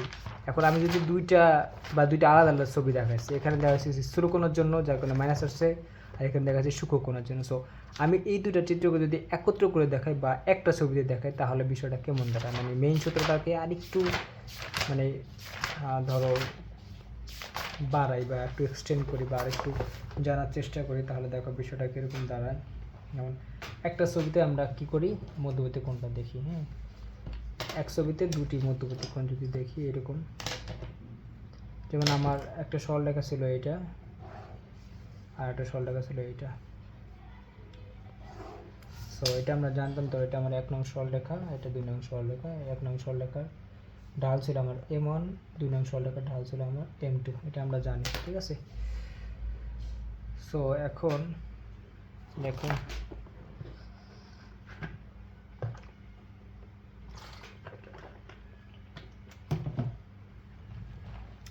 সো এখন দেখো এখানে দুইটা কোণ, একটা কোণ আছে একটা কোণ আছে, আমার কোনো সমস্যা নাই। এখন এই কোণটা যদি আমার আসলে এটা 2 নং সরলরেখাটা এইভাবে দেওয়া উচিত, কারণ এটার ভাঁজটা অবশ্য এইভাবে, একটাকে সেইভাবে একটা সেইভাবে। ঠিক আছে, এটা অবশ্য পজিটিভ দিকে, এটা নেগেটিভ দিকে আছে আর কি। ঠিক আছে, ঢাল পজিটিভ হলে নেগেটিভ ঢাল। সো এরকম দেখাইছি আমরা, এটা 2 নং সরলরেখা। এখন আমি বলছি যে তোমাদের এই কোণটা যে থিটা হলে, এটাও কিন্তু আমার থিটা। ঠিক আছে, সো এটা ছিল আমার একটা কোণ, আর আরেকটা কোণ ছিল হচ্ছে আমার এইটা। এই কোণটা যদি আমার ফাই হয়, এটাও কিন্তু আমার ফাই হবে আর কি। ঠিক আছে, এটা একটা বিপরীত কোণ সমান। এখন আমরা কিন্তু দেখতে পাইছি যে এই দুইটা কেজি হইতে পারে, মানে এই কোণটা আর এই কোণটা, এই কোণটা আর এই কোণটা নিয়ে কাজ করছি আমরা আলাদা আলাদা করে। এই যে এখানে আমাদের যে একদম শুরুতে দেখাইছিলাম, এই যে একটা দেখাইছিলাম, আর একটা সেখানে সূক্ষ্ম কোণ আর স্থূল কোণের জন্য। ঠিক আছে, তো ওই দুইটা ছবিকে আমরা এখানে একত্র করে দেখাইছি, মানে দুইটা কোণকে এখানে ওইখানে আমরা কি করছি যে এই দুইটা কোণকেই থিটা দ্বারা মানে এইটাকেও থিটা দ্বারা প্রকাশ করছিলাম, এটাকেও থিটা দ্বারা প্রকাশ করছিলাম। সো এখানে আমরা একটু আলাদা করে দেখি যে বিষয়টা এক ছবিতে মানে দুইটা ছবি যদি আমরা এক করে লিখি তাহলে কীরকম আসে আর কি, ঠিক আছে।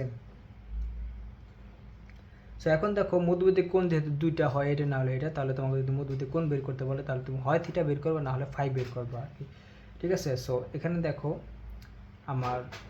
আমি এই ছবি থেকে বুঝতে পারতেছি যে আমার এখানে ফাই ইকুয়াল টু হবে, দেখো ফাই ইকুয়াল টু কী হবে, যেমন এই একটা শর্ট এখানে চিন্তা করে দেখো পুরোটা হচ্ছে 180 ডিগ্রি, মানে পুরোটা 180 ডিগ্রি, পুরো 180 ডিগ্রি থেকে যদি আমি থিটা বাদ দিই তাহলে কিন্তু ফাই পাই, তাহলে ফাই হচ্ছে 180 degree minus minus phi minus theta sorry, বা তুমি এখানেও ফাই না চিন্তা করে দেখো সেম পুরোটা 180 ডিগ্রি থেকে থিটা বাদ দিলে আমার কি শুধু ফাইটা থাকে, বা তুমি এরকম বলতে পারো যে এটা হচ্ছে পাই মাইনাস থিটা, এরকম বলতে পারো, কোনো সমস্যা আমার নাই, ঠিক আছে। সো এই হচ্ছে আমার ব্যাপার। সো দেখো ফাই কিন্তু আমি বের করতে পারি, সো ফাই যেহেতু বের করতে পারি মানে ফাইকে আমি থিটা দ্বারা প্রকাশ করতে পারি, এই জন্য আমি মানে এই কোণটাকে থিটা দ্বারা প্রকাশ করতে পারি, এই কোণটাকে থিটা দ্বারা প্রকাশ করতে পারি, ওটা আমি দেখাইতেছি আর কি। এই জন্য আলাদা করে ফাই আর থিটা দ্বারা প্রকাশ করা লাগে না, দুইটাকে একসাথে লিখতে পারি আর কি, ঠিক আছে। সো এখন দেখো আমরা যদি একটা ছবিতে দেখাই, মানে আমরা মেইন সূত্রটাকে একটু আরেকভাবে দেখাইতেছি আর কি, ঠিক আছে। আগেরবার দুইটা ছবি দেখাচ্ছিলাম, এখন আমি জাস্ট একটা ছবিতে দেখাবো, ঠিক আছে। কারণ আমি বলছি যে M1 আর M2 এর মধ্যবর্তী কোণ যদি বা ঢাল বিশিষ্ট দুটি সরলরেখার মধ্যবর্তী কোণ বলতে আমার এখানে দুইটা কোণই হয়, একটা হয় থিটা একটা হচ্ছে আমার ফাই, ঠিক আছে, থিটা আর ফাই। সো একটা কোণ এটা থিটা হলে এটা বিপরীত কোণ থিটা, এটা ফাই হলে এটা কিন্তু বিপরীত কোণ থিটা, তাহলে ফাই ইকুয়াল টু আমি বলতে পারি যে 180 মাইনাস থিটা আর কি, ঠিক আছে। সো এখন দেখো আমরা একটু আগে কিন্তু দেখছিলাম যে তোমাদের যে দুইটা ছবিতে দেখাচ্ছিলাম যে যেভাবে তোমরা কাজ করো না কেন আমার ওখানে অবশ্যই টেন থিটা ইকুয়াল টু আসছিল plus minus M1 minus M2 divide by 1 plus M1 M2 আর কি, ঠিক আছে। সো এখন এখানে কিন্তু আমরা দেখতেছি যে ওইখানেও মানে মধ্যবর্তী কোণ দুইটার জন্য একসাথে যখন কাজ করছি তখন আসছে plus minus M1 minus M2 divide by 1 plus M1 M2। So এখানে আমি দুইটা মধ্যবর্তী কোণকে মানে আলাদা আলাদা প্রতীক দ্বারা প্রকাশ করছি, থিটা আর ফাই দ্বারা প্রকাশ করছি, ঠিক আছে। সো এখন মানে মধ্যবর্তী কোণ এখানে আমি দুইটা মানে আলাদা আলাদা করে দেখাইছি। সো দেখো বুঝতে পারছো তোমরা, মানে এখানে মধ্যবর্তী কোণ বলতে দেখো হয় কেউ বলবে থিটা না হয় বলবে ফাই, মানে দুইটার একটা বা দুইটাই আর কি, ঠিক আছে। দুইটাই কিন্তু আমার মধ্যবর্তী কোণ এখানে, ঠিক আছে। মধ্যবর্তী কোণ বের করলে হয় আমি থিটা বের করবো না হলে আমি ফাই বের করবো, আর ফাই করলে তুমি 180 ডিগ্রি মানে থিটা করলে কিন্তু দুইটাকে আমরা থিটা দ্বারা প্রকাশ করতে পারি আর কি, কোনো সমস্যা নাই। সো এরকম আমাদের যদি মানে দেখো আমাদের কিন্তু দুইটা ছবি ছিল, ঠিক আছে। মানে ওই যে আমরা আগের বেলা দেখছিলাম এরকম দেখছিলাম, যেমন একটা দেখছিলাম এরকমের জন্য, মানে এরকম ছিল একটা, এরকম ছিল একটা, এটা ছিল থিটা, আর একটা ছিল এরকম মানে একটা থিটা, আর একটা ছিল এরকম, ঠিক আছে। সো মানে একটা যদি আমি দিই সূক্ষ্মকোণের জন্য মানে একটা যদি থিটার জন্য এটার জন্য দেখছিলাম ধরো ফাইয়ের জন্য আর কি, ঠিক আছে, এরকম একটা ঘটনা। বা এটার জন্য যদি দেখি আমি ফাইয়ের জন্য এটার জন্য দেখছিলাম এই থিটার জন্য আর কি, ঠিক আছে। সো এই দুইটা চিত্রকে আমরা এখানে একসাথে একটা চিত্র আকারে লিখছি আর কি, ঠিক আছে। সো এই হচ্ছে আমার ব্যাপার। সো এই দুইটা ছবির জন্য আমরা কিন্তু লিখছিলাম বা পাইছিলাম যে tan theta equal to plus minus M1 minus M2 divide by 1 plus M1 M2, ঠিক আছে, এই দুটো ছবির জন্য। এখন এই দুটো ছবিকে একত্র করে দেখাইতেছে আর কি, ঠিক আছে। সো এখন দেখো আমাদের যেমন ঘটনাটা দেখো এখানে কী ঘটে, যেমন আমি যদি তোমাদের একটা চিত্র দেখাই, মানে মেইন ছবিটাকে আরেকবার আঁকবো, হ্যাঁ, এবার দুইটা কোণের জন্য। আসলে তোমরা তো কোশ্চেন করতে পারতেছো না, এই জন্য আমি বুঝতে পারতেছি না যে কী বুঝতেছো আর কি না বুঝতেছো, এই জন্য নিজের কাছে যেটা সন্দেহ লাগে ওইটা একটু বোঝানোর চেষ্টা করি, ঠিক আছে। সো এই ছিল, এখন দেখো আমার ধরো এটা একটা সরলরেখা,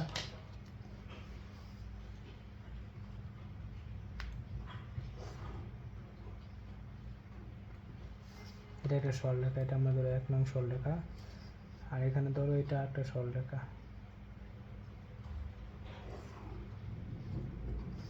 এটা আমার ধরো 2 নং সরলরেখা, ঠিক আছে। সো আমার এই 1 নং সরলরেখাটা হচ্ছে তুমি বলতে পারো যে এটা হচ্ছে থিটা 1 কোণ উৎপন্ন করছে, এক্সকে ধনাত্মক দিকের সাথে হচ্ছে থিটা 2 কোণ উৎপন্ন করছে। ঠিক আছে, সো এখন দেখো আমার এখানে যদি এরকম হয় তাহলে এই দুইটা অড ঢাল হচ্ছে আমার অড ঢাল হচ্ছে m1 tan theta 1 আর অড ঢাল হচ্ছে m2 tan theta 2। এখন আমি বললাম যে তোমার এই m1 আর m2 ঢাল বিশিষ্ট দুইটা সরলরেখার মধ্যবর্তী কোণ কিন্তু থিটা। দেখো এখানে দুইটা কোণ হতে পারে, একটা থিটা মানে একটা থিটা আর আরেকটা আছে স্যার ফাই। ঠিক আছে, এই যে এটা এই যে কোণটা কিন্তু আমার ফাই।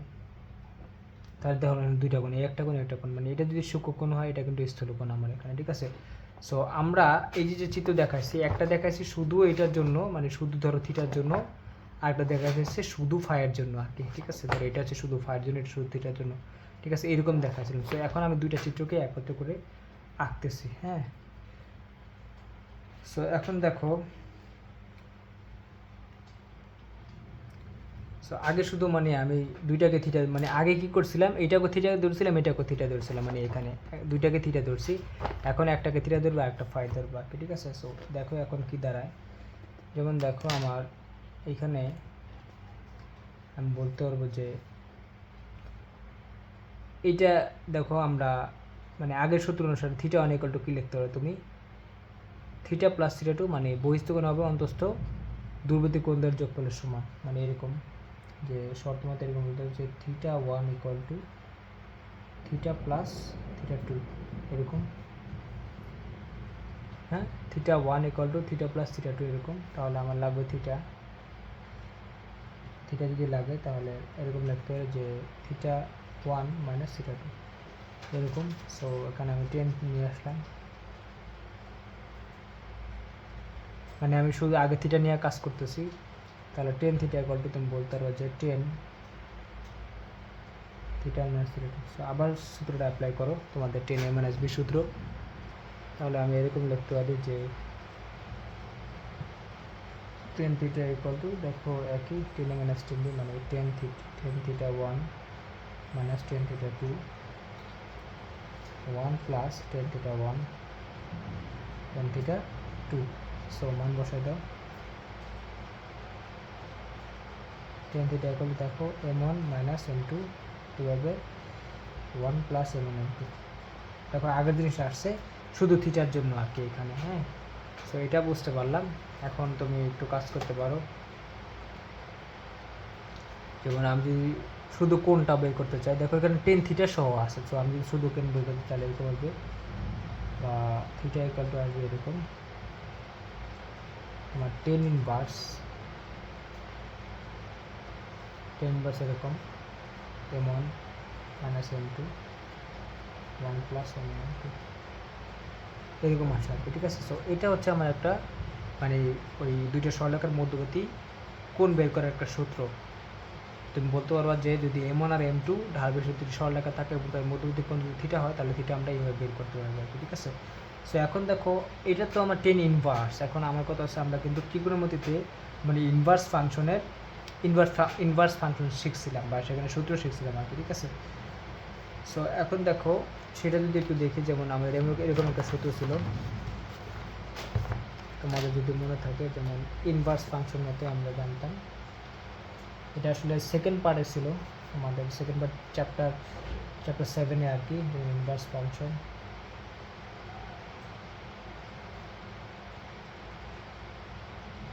ইনভার্স ফাংশন আমরা শিখছিলাম যে tan inverse x minus tan inverse y, এটাকে আমরা লিখতে পারি tan inverse x minus y, এটা 1 প্লাস xy এরকম ছিল। আবার এরকম ছিল তোমাদের আরেকটা সূত্র, যেমন tan ইনভার্স x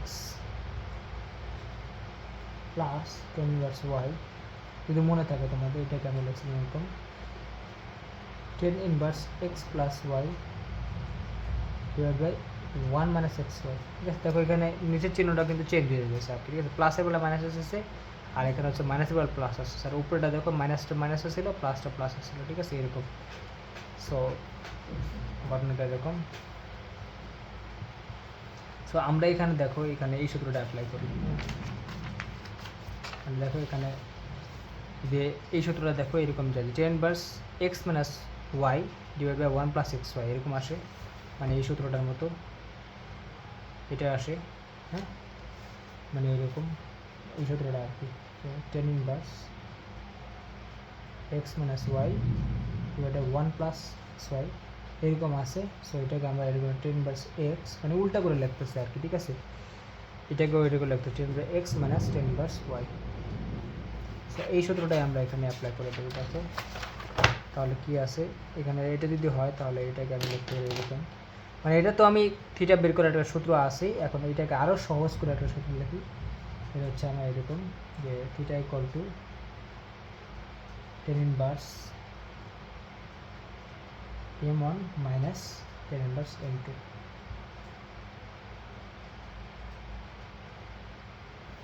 ঠিক আছে, এইটা আর কি। বা একটু সুন্দর জায়গায় লিখলে এরকম আসে, মানে থিটা ইকুয়াল টু মধ্যখানে ten inverse m1 minus tan inverse m2।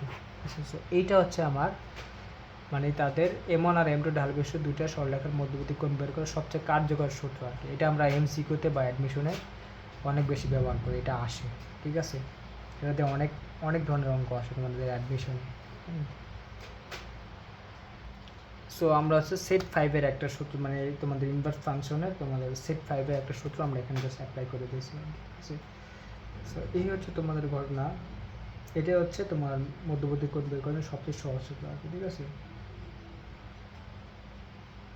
তো এখন কথা হচ্ছে ভাইয়া, আমি তো মনে করো তোমাদের m1 আর m2টা জানি না, ঠিক আছে, মানে m1 আর m2-র মান কিন্তু আমি জানি না, তাহলে কখনো আমার কি হতে পারে, m1 বড় হতে পারে বা m2 ছোট হতে পারে, কখনো m2 বড় হতে পারে m2 ছোট হতে পারে, তার মানে আমার এইরকম দেখো। সো আমাদের এই সূত্রে একটা মডুলাস দেওয়া লাগবে, কারণ দেখো এটা হচ্ছে মডুলাস দিবা।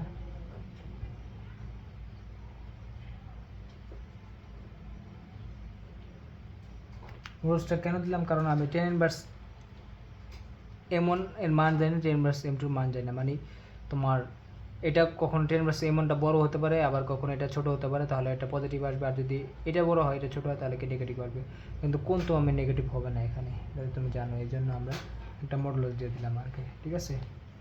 সো এই হচ্ছে তোমাদের ব্যাপার। আর যদি তুমি সবসময় বড়টা থেকে ছোটটা বিয়োগ করবা, আর যদি তুমি না বুঝো তাহলে এরকম মডুলাস দিয়ে নেবে আর কি, ঠিক আছে। সো এই হচ্ছে ঘটনা। এখন এটা যদি বুঝে যায় তখন এখন আমি একটু ফাইটা নিয়ে কাজ করি, আমি থিটাটা বুঝতে পারলাম, সমস্যা নেই। এবার ফাইটা দেখো, তুমি এখানে দেখো ফাইটা তোমার দেখো এই যে ফাই ছিল, এই ফাইটা কী হবে দেখো, এই পুরোটা কিন্তু 180 ডিগ্রি ছিল এই পর্যন্ত আর কি, এই পর্যন্ত হচ্ছে তোমার পুরোটা মানে 180 ডিগ্রি ছিল। তাহলে এইটা যদি আমার থাকে থিটা, এটা ফাই, তাহলে দেখো 180 ডিগ্রি থেকে আমি যদি থিটা বাদ দিয়ে দিই তাহলে কিন্তু আমার এই অংশটা থাকে, ঠিক আছে। সো এখান থেকে একটা জিনিস নিশ্চিত হলাম যে ফাইটা কিন্তু আমার 180 ডিগ্রি থেকে বড় হওয়ার কোনো সুযোগ নাই, কারণ পুরোটা এই 5+ যদি থিটা নিতে তাহলে কিন্তু পুরোটা 180 ডিগ্রি হইতো, কারণ একটা সরলরেখা আসতো পুরোটা এটা, কিন্তু যেহেতু আমার থিটাটা কিছু অংশ নিয়ে নিয়েছে তাহলে অবশ্যই আমার ফাইটা কি 180 ডিগ্রি থেকে ছোটো হবে আর কি, ঠিক আছে। সো এই হচ্ছে তোমাদের ব্যাপার। সো এই মানে হচ্ছে মধ্যবর্তী কোণ কখনো 180 ডিগ্রিতে বড় হতে পারে না, তাহলে আমি এরকম লিখতে পারি যে আবার ফাইয়ের জন্য লিখতে দেখো আমরা দেখলাম এখানে ফাই ইকুয়াল টু আসে হচ্ছে তোমার 180 ডিগ্রি মাইনাস থিটা আর কি, ঠিক আছে। তো এটা বুঝতে পারছো, এই যে এটা মানে 180 হচ্ছে পুরোটা, এটা থেকে মাইনাস থিটা করলে আমি এই শুধু ফাইটা পাই আর কি, মানে এই অংশটা পাই, ঠিক আছে। আর এই পুরোটা ছিল হচ্ছে আমরা 180 ডিগ্রি। তো এখান থেকে আমি এরকম লিখতে পারি, অবশ্যই যদি 10 নিয়ে আসি এরকম আসে 10 ফাই 10 180 মাইনাস থিটা এরকম আসে। সো দেখো এরকম কি লেখা যায়, 10 ফাই ইকুয়াল টু এটা করলে আসবে হচ্ছে 180 ডিগ্রি চেঞ্জ হয় না, তবে এটা হচ্ছে 180 ডিগ্রি থেকে মানে সেকেন্ড কোয়াড্রেন্টে একটু মাইনাস, তাহলে এটা হচ্ছে এরকম মানে এরকম আসে। এই হচ্ছে তার 180 ডিগ্রি, এটা থেকে আর কি কম আসছে, তার মানে সেকেন্ড কোয়াড্রেন্ট হচ্ছে মাইনাস হবে, তাহলে -10 থিটা। সো 10 থিটার মান কিন্তু আমি একটা বের করছি, এই যে এটা, এই যে এখানে এই যে 10 থিটা। সো এটা একটু বসাই দাও, এটা বসা দিলে আসবে এরকম 10 ফাই ইকুয়াল টু মাইনাসের m1 minus m2 divided by 1 plus m1 m2, তাহলে 10 ফাই আমি পাই গেলাম আর কি, ঠিক আছে। এটা হচ্ছে আমার 2 নং সরল, 2 নং, আর এটা হচ্ছে আমার ছিল 1 নং, এটা ছিল আমার 1 নং আর কি, ঠিক আছে। সো এই হচ্ছে তোমাদের ব্যাপার। এখন দেখো এইটা ছিল হচ্ছে আমার, এই কোণটা ছিল আমার সূক্ষ্ম কোণ আর কি, থিটাটা ছিল 90 ডিগ্রি ছোট, আর ফাইটা হচ্ছে আমার স্থূল কোণ এখানে, ঠিক আছে। এটা হচ্ছে আমার স্থূল কোণ, স্থূল কোণটা হচ্ছে 90 ডিগ্রি বড়, কিন্তু 90 ডিগ্রি থেকে বড় হলো ও কি আমার 180 ডিগ্রি থেকে অবশ্যই কি ছোট, কারণ আমি দেখছি ফাইটা কখনো 180 ডিগ্রি থেকে বড় হতে পারে না, কারণ এই দুইটা কোণ মিলেই তো মানে 180 ডিগ্রি হতেছে। তাহলে থিটা যেহেতু আমার আছে, তাহলে ফাইটা অবশ্যই 180 থেকে ছোট হবে, কিন্তু 90 ডিগ্রি থেকে বড় হবে। তাহলে থিটা যখন আমরা সূক্ষ্মকোণ পাইছি তখন 10 থিটা পাইছি আমি পজিটিভ, আর ফাইটা যখন আমার স্থিরকোণ ছিল মানে মধ্যবর্তী কোণ যখন আমার কি ছিল সূক্ষ্মকোণ ছিল, তখন আমরা 10টা পাইছি পজিটিভ, আর মধ্যবর্তী কোণটা যখন আমি স্থিরকোণ পাইছি তখন দেখো এখানে 10 থিটা 10 ফাইটা বা এটা আসছে আমার মাইনাস, ঠিক আছে। তো এই হচ্ছে আমার ব্যাপার। তাহলে দেখো যখন আমি থিটা নেব তখন 10 থিটা পজিটিভ, আর যখন আমি ফাই নিয়েছি তখন 10 থিটা হচ্ছে নেগেটিভ আর কি, ঠিক আছে। তার মানে আমি বুঝতে পারলাম যে থিটা যেটা মানে আসবে, মানে থিটা তোমার যে থিটার যে মানটা আসতেছে ফাইয়ের মানটা কিন্তু তার নেগেটিভটা আসতেছে আর কি, ঠিক আছে। যেমন থিটাটা আসছে এখানে পজিটিভ, ফাইটা আসতেছে মানে নেগেটিভ, মানে একটা কোণ যদি আমার পজিটিভ আসে মানে মধ্যবর্তী কোণের ক্ষেত্রে যে এখানে যে দেখাইলাম এরকম, মানে এই কোণটা যদি আমার পজিটিভ আসে তাহলে এই কোণটা অবশ্যই কি নেগেটিভ আসবে, বা যদি এরকম হয় মানে এরকম যে এই কোণটা যদি নেগেটিভ আসে তাহলে এই কোণটা অবশ্যই পজিটিভ আসবে, এইরকম একটা অবস্থা, ঠিক আছে। সো এটা বুঝতে পারলে যদি থিটাটা আমার প্লাস হয় তাহলে ফাইটা হবে মানে মধ্যবর্তী কোণ তো দুইটা, যদি একটা পজিটিভ হয় আর একটা হবে মাইনাস, তাহলে অলওয়েজ কিন্তু সূত্রটা দুইটাকে আমি এত করে লিখে দেবো এরকম। যেমন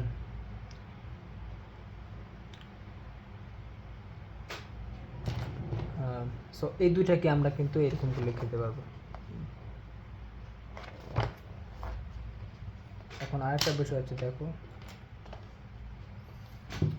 সো এটা আসলে বুঝতে পারছো মানে এই দুইটা কেজি হতে পারে একটা, কারণ দুইটা কোণ ওইখানে দেখছি, একটা হচ্ছে 10 থিটা আসে এটা মানে একটা কোণের জন্য আর একটা কোণের জন্য আসে হচ্ছে এটা, মানে একটা পজিটিভ একটা হচ্ছে আমার নেগেটিভ, ঠিক আছে। আর থিটা যেটা আসবে অলওয়েজ কি ফাইটা তার মানে নেগেটিভটা আসবে আর কি, ঠিক আছে, বা বিপরীতে আসবে, কারণ আমরা জানি যে phi equal to 180 degree minus theta, ঠিক আছে, 180 ডিগ্রি মাইনাস থিটা ছিল আমার, ঠিক আছে। সো এই হচ্ছে যা হচ্ছে আমার সেকেন্ড কন্ডিশন, এর জন্য এটা নেগেটিভ আসছে আর কি, ঠিক আছে। সো এটা বুঝতে পারছো, মানে m1 মাইনাস m2 হোক বা m2 মাইনাস m1 হোক, মানে একটা মাইনাস আসবে আর একটা কি আমার প্লাস আসবে, যেটাই হোক, বুঝতে পারছো। সো এই হচ্ছে তোমাদের ব্যাপার। এখন যেহেতু আমি এখানে দুইটা জিনিস বুঝতে পারলাম, একটা হচ্ছে আমার থিটা দিয়ে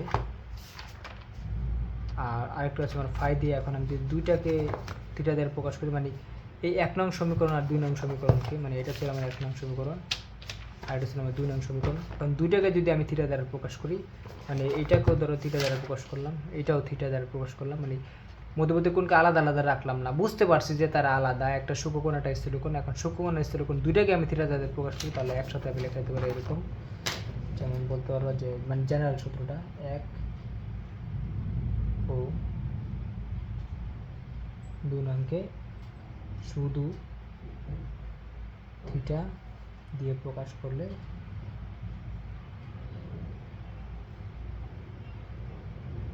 না, এই দুইটা কেসকে একত্র করে লিখে দেবো এরকম 10 theta equal to plus minus m1 minus m2 divide by 1 plus m1 m2 এরকম, ঠিক আছে। এটাই আমার মেইন সূত্র ছিল, মানে দুইটাকে থিটাতে কনভার্ট করে দিলাম বা কাভার, মানে বলতে পারি দুইটা আলাদা আলাদা জিনিসকে শুধুমাত্র একটা দ্বারা কাভার করে দিলাম আর কি, ঠিক আছে। আর একটাকে কভার করছি দেখে আমি প্লাস মাইনাস দিচ্ছি এখানে, ঠিক আছে। সো এই হচ্ছে তোমাদের ব্যাপার। সো বুঝতে পারছো কেন প্লাস মাইনাসটা আসছে এখানে, কারণ সব সময় আমরা দেখতে পাইছি যে মানে 180 ডিগ্রি মাইনাস থিটা হলো তোমার ফাই ছিল, মানে একটা হচ্ছে আমার থিটা কোণ, একটা হচ্ছে ফাই কোণ, ঠিক আছে। সো থিটা কোণটা যদি আমার পজিটিভ আসে, ফাই কোণটা আসতে আসছে সবসময় 180 ডিগ্রি মাইনাস থিটা, তাহলে ওটা কী হবে আমার সবসময় টেন ফাইটা আমার নেগেটিভ আসবে, ঠিক আছে। সো বুঝতে পারলাম যে টেন থিটাতে যা আসবে টেন ফাইয়ে তার নেগেটিভটা আসবে, হ্যাঁ।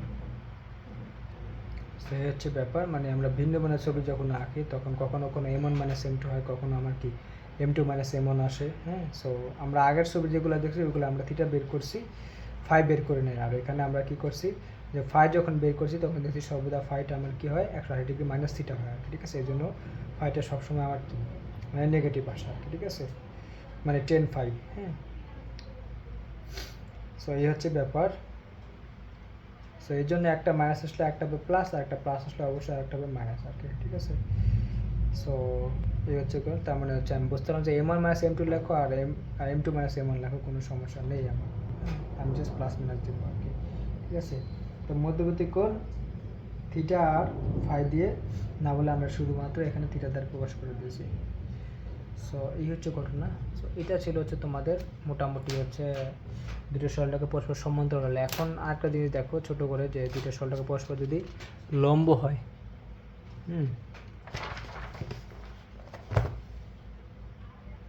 যেমন একটু যদি বলে যে দুটি সরলটাকে পরস্পর লম্ব হলে,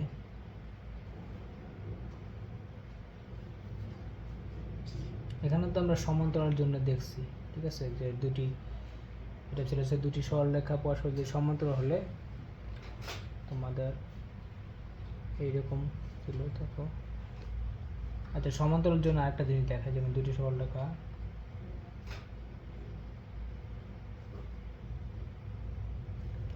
পরস্পর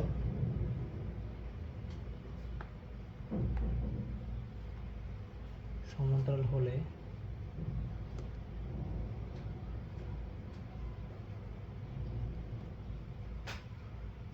দেখো ঘটনাটা কি আসছিল, যেমন এটা ছিল আমার M1 মানে 1 নং, আর এটা ছিল আমার M2 মানে 2 নং, ঠিক আছে। সো M1 M2 মধ্যবর্তী কোণ হচ্ছে আমার 0 ডিগ্রি। তাহলে আমার ওই সূত্র অনুসারে দেখো আমি মেইন সূত্র পাইছি tan theta equal to plus minus M1 minus M2 divide by 1 plus M1 M2। তাহলে 10 0 মান বসাও, তাহলে 10 0 ডিগ্রি মান কত আসে দেখো, প্লাস মাইনাস এরকম আসে M1 minus M2 divide by 1 plus M1 M2 M1 M2। তাহলে এটা আসবে 0, 0 আসলে কত আসে দেখো, plus minus M1 minus M2 divide by 1 plus M1 M2। তাহলে এটা পুরোটা 0 চলে আসলে এরকম আর কি M1 মাইনাস M2। এটা দেখাচ্ছি, দেখো আমরা কিন্তু এই সূত্র থেকে এখানে আসি, এখানে দেখো ঢাল কিন্তু শূন্য না, ঢাল দুইটা সমান আর কি, ঠিক আছে। সো ওদের প্রথম সরলরেখার ঢাল আর দ্বিতীয় সরলরেখার ঢাল কিন্তু আমার সমান, দেখো এদের ঢাল কিন্তু শূন্য না, বলে ঢাল শূন্য না, ঠিক আছে। কিন্তু তুমি যদি মানে করো আর কি, মানে ওদের ঢাল সমান, ঠিক আছে। আর যদি দুটি সরলরেখা পরস্পর লম্ব হয়,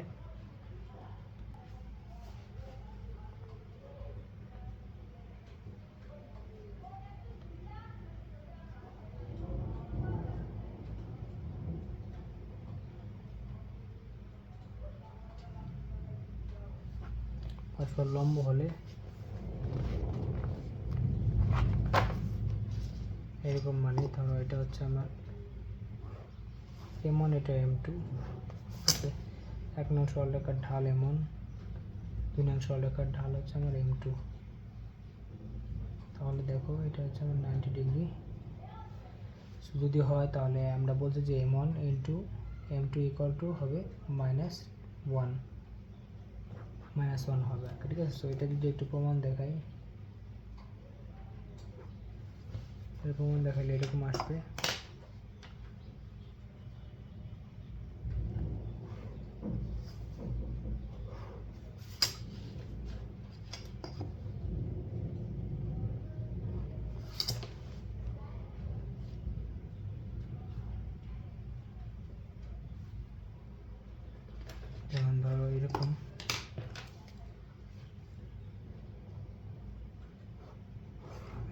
নং সরলরেখা, আর এটা ধরো আমার 2 নং সরলরেখা, ঠিক আছে? এটা 1 নং আর এটা হচ্ছে ধরো 2 নং। এরকম হয় তাহলে ধরো এই ওদের মধ্যবর্তী কোণটা হচ্ছে আমার 90 ডিগ্রি। সো 1 নং সরলরেখা হচ্ছে আমার θ1 করে আছে, এটা হচ্ছে আমার θ2 করে আছে, এটা বুঝতে পারলাম। তাহলে এখানে এটা হচ্ছে আমার একটা ত্রিভুজ উৎপন্ন হয়েছে, এটা হচ্ছে সমকোণী ত্রিভুজ। আর আমরা জানি যে এখানে দেখো θ2 হবে 90 + θ1, মানে বহিস্থ কোণটা হবে অন্তঃ দুর্বৃত্ত কোণ দ্বয়ের সমষ্টির সমান। তাহলে এরকম লেখা যায় যে θ2 = 90 + θ1, ঠিক আছে? সো এখানে 10 নিয়ে আসি, তাহলে 10 θ2 = আসবে হচ্ছে 10 90 + θ1। সো এখানে হচ্ছে তোমার 10 θ2, সো 10 90 মানে হচ্ছে সেকেন্ড কোয়াড্রেন্ট, 90 প্লাস মানে সেকেন্ড কোয়াড্রেন্টে, সেকেন্ড কোয়াড্রেন্টে 10টা মাইনাস আর 90-র জন্য চেঞ্জ হয়ে যাবে, 10 হয়ে যাবে কট মানে মাইনাসের কট θ1 আর কি, ঠিক আছে? সো কট থিটাকে লেখা যায় আবার তোমাদের উল্টা করে এরকম 10 θ2, এটা গেলে হচ্ছে মাইনাসের 1/10 θ1। সো দেখো এই দুটাকে যদি এক পাশে নিয়ে আসি তাহলে 10 θ1 × 10 θ2, এটাকে লেখা যায় এরকম, বা মানটা যদি বসাই দিই এরকম m2 = -1/m1, এরকম মান বসে দিলাম। তাহলে এটা এক্সপ্রেশন এই পাশে নিয়ে আসলে m1 × m2 = আমার কি আসে দেখো -1। সো এই প্রমাণ হয়ে গেল যে ঢাল দ্বয়ের গুণফল কিন্তু আর -1 আসে, ঠিক আছে? মানে দুটো সরলরেখা যদি পরস্পর লম্ব হয়, লম্ব ছেদ করলে আমার কি ঢালটা মানে তার ঢাল দ্বয়ের গুণফল হবে -1 আর কি, ঠিক আছে? আর আরেকটা বিষয় হচ্ছে আমরা এখানে দেখছি যে দুটো সরলরেখা যদি পরস্পর লম্ব হয় তাহলে দেখো এখানে 4টা কোণে কিন্তু আমার 90 ডিগ্রি করে আসছে, এটা 90, এটা 90, তার মানে তাদের মধ্যবর্তী কোণগুলো কিন্তু আমার 90 ডিগ্রি করে আসতেছে আর কি, বা থিটাটা আসছে 90 ডিগ্রি করে আর কি, ঠিক আছে? বা 4টা কোণে কিন্তু আমার 90 ডিগ্রি হয়, হ্যাঁ। সো এই হচ্ছে আমাদের ঘটনা। সো ক্লাসটা লং হয়ে গেছে, আমি বাকি থিওরিগুলো পুরো ক্লাসে দেখাইতেছি।